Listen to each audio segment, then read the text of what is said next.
e prometi que quando eu crescesse, que eu casasse, tivesse os meus filhos, eu não chegaria bêbado em casa. E se tem coisa que eu cumpri, que eu levei rigorosamente a sério, foi isto. Eu nunca cheguei embriagado na minha casa. Eu fazia um pouquinho pior. Eu ficava embriagado dentro da minha casa, na presença dos meus filhos.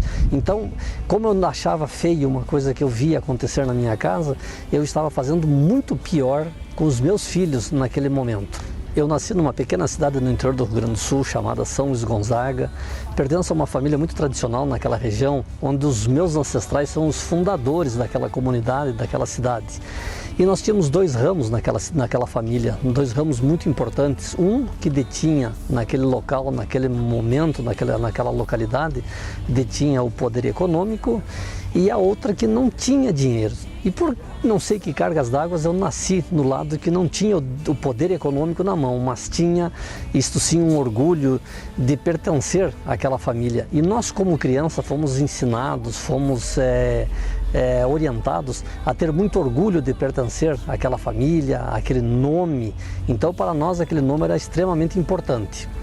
Eu tenho mais 6 irmãos, nasci numa família grande, porém, desde a minha mais tenra infância, eu lembro de estar sempre sozinho, de brincar sozinho, de fazer as coisas sozinho, de estar sempre praticamente sozinho. Eu criei amigos imaginários, eu criei um mundo imaginário para mim naquela ocasião. E na minha casa eu sempre vi uma coisa que me chamava muita atenção, uma coisa que eu não gostava em muitos momentos que eu via acontecer, e eu não gostava que aquilo acontecia dentro da minha casa, que era ver o meu pai chegar em casa muitas vezes embriagado. Então, naquele momento, eu vendo aquela situação que eu não gostava, que eu achava um quadro muito feio, eu fiz uma promessa para mim mesmo e prometi que quando eu crescesse, que eu casasse, tivesse os meus filhos, eu não chegaria bêbado em casa.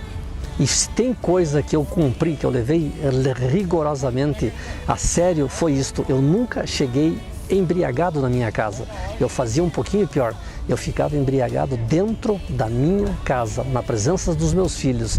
Então, como eu achava feio uma coisa que eu via acontecer na minha casa, eu estava fazendo muito pior com os meus filhos naquele momento. O tempo passa, eu descobri por volta de 9, 10 anos de idade que eu tinha no meu peito uma sensação bastante ruim, eu tinha uma dor muito forte no meu peito e eu não sabia dizer o que era. Eu não contava para ninguém, não contava para minha família, não contava para os meus pais, porque eu tinha receio de que eles descobrissem que eu tinha uma enfermidade muito grande, muito séria. E aproximadamente com 11 para 12 anos, eu descobri um medicamento, entre aspas, que me acompanhou durante muitos anos, que tirou aquela dor do meu peito. Foi quando, com esta idade, eu tomei pela primeira vez um copo de cerveja.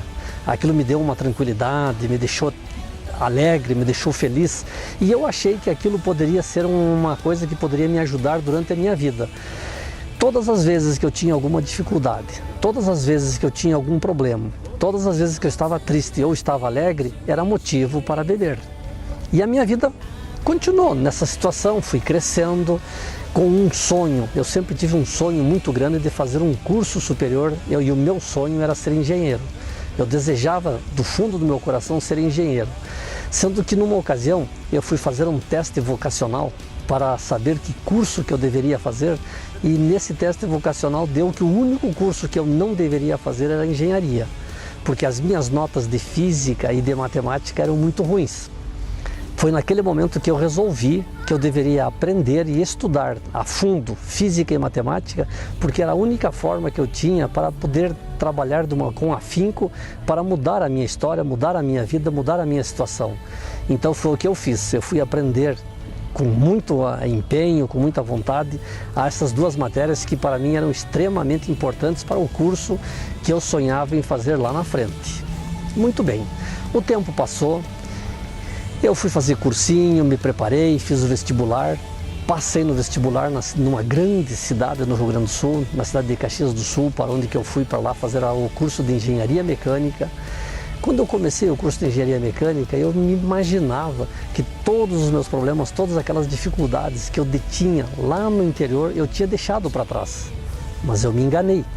Quando eu cheguei em Caxias, eu encontrei pessoas queridas, pessoas maravilhosas, encontrei amigos, companheiros, colegas da universidade, pessoas assim que formaram para mim naquele momento uma nova família. Só que quando nós nos conhecemos assim mais de perto com os meus colegas, meus companheiros de faculdade, eu pude perceber que os mesmos problemas, as mesmas dificuldades, os mesmos anseios que eu tinha, eles também tinham. Então muitas vezes a gente sentava numa mesa de um bar para tomar cerveja, para conversar, a gente resolvia os problemas do mundo inteiro, porém não resolvíamos os nossos problemas. O tempo foi passando e eu imaginei que quando eu me formasse, a minha vida, a minha situação, todas as coisas iriam mudar. Porque até então, até ali, a gente teve muita dificuldade financeira para fazer o curso. Eu me formo, fui convidado para trabalhar numa grande indústria metalúrgica na cidade de Caxias do Sul. Quando eu entrei nessa indústria, eu conheci uma moça que trabalhava na área de recursos humanos da empresa. Nós começamos a namorar. Como era tudo padrão, tudo normal, todo mundo fazia desta forma, nós também fomos morar juntos. Ela morava num apartamento, eu morava em outro.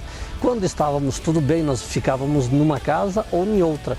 Quando nós tínhamos problema, a gente se separava e a vida seguia às mil maravilhas, nós achávamos. Mas eu senti um desejo no meu coração naquele momento de casar. Ela não queria casar. Aí nós resolvemos, conversamos e tal, até que um dia eu cheguei em casa e ela me disse que estava grávida. E aí nós resolvemos, então tudo bem, está grávida, então vamos nos casar. Nós nos casamos, logo depois nasceu o Júlio César, que hoje o Júlio César está com 24 anos, está concluindo o curso de Engenharia Elétrica na Universidade Federal de Santa Catarina, lá em Florianópolis. Passado 1 ano e meio depois, o Senhor nos deu um outro presente. Naquela ocasião a gente não imaginava, não conhecia, não sabia que era presente que o Senhor estava nos dando, mas foi presente que o Senhor nos deu a Ana Carolina. A Ana Carolina hoje tem 23 anos, a Ana Carolina está iniciando o 6º ano do curso de Medicina da Universidade Federal do Paraná, aqui em Curitiba. Então para nós a gente vê que depois que o Senhor tomou conta da nossa vida, da nossa casa, da nossa família, os nossos destinos, a nossa situação, tudo foi modificado. Porém, logo que nós nos casamos, eu descobri que a Elisete tinha um problema de saúde, um problema bastante sério, que se chama síndrome de pânico. E a Elisete sentia que a qualquer momento ela podia morrer.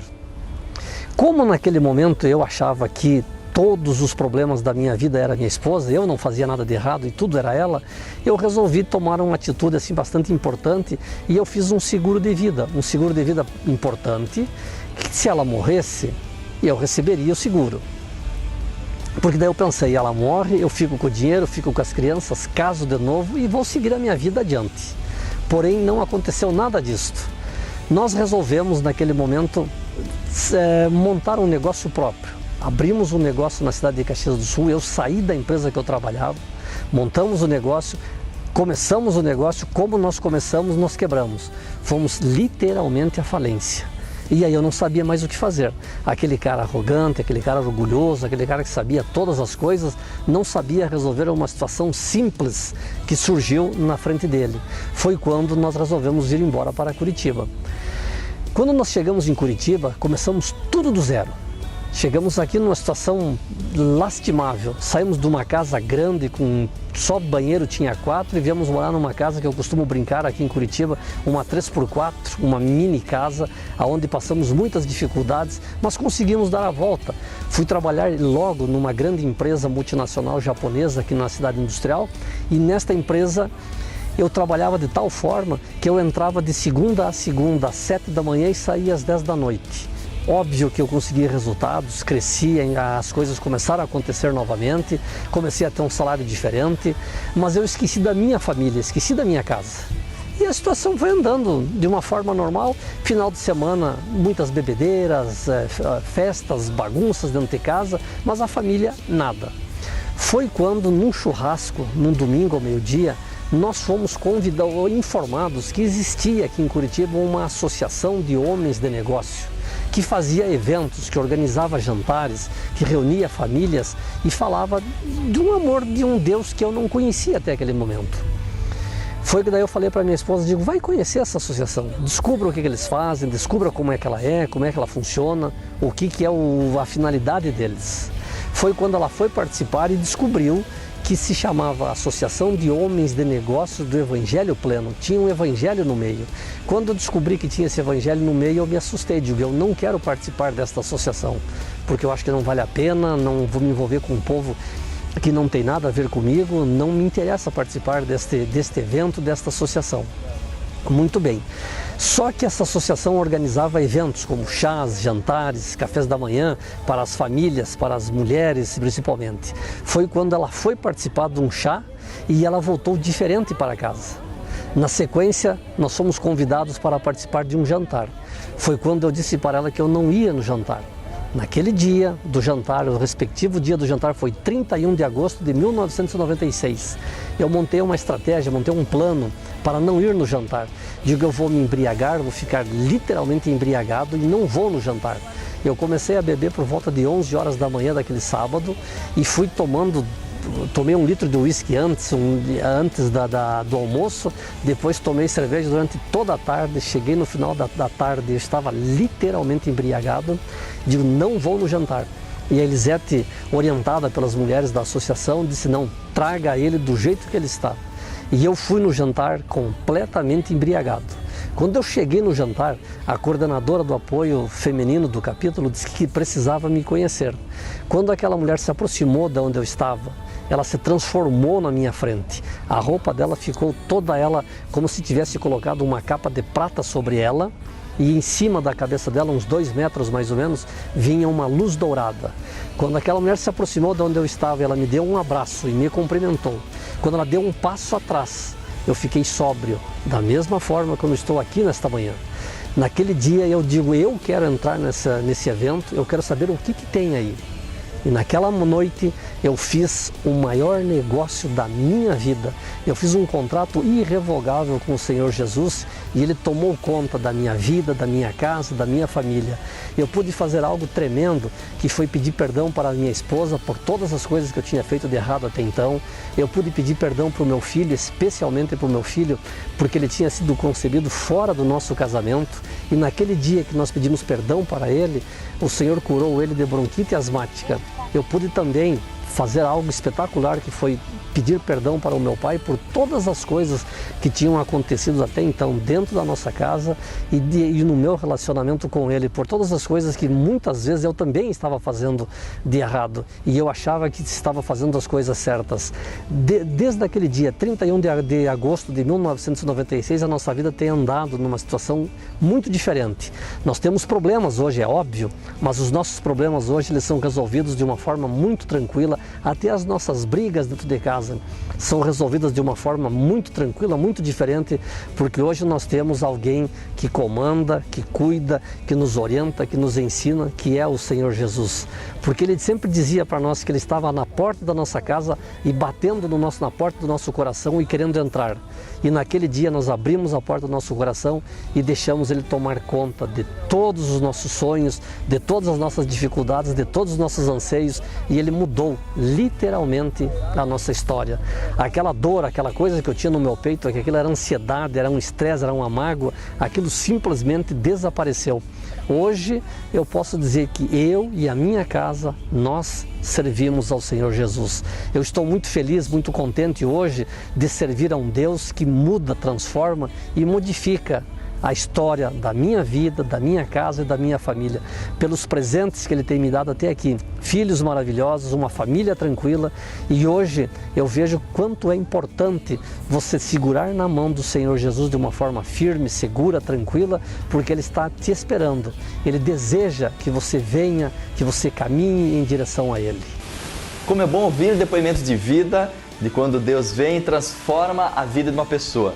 Mas agora eu acho que está na hora de nós termos a nossa própria história com Deus. Está na hora de você abrir o teu coração e deixar Jesus entrar e ter liberdade a ponto realmente de transformar a sua vida, da sua família e começar a escrever uma história de vida incrível para você. Então, é só abrir o seu coração e deixar Jesus entrar. É simples. Perfeito? Só Jesus. Que Deus te abençoe.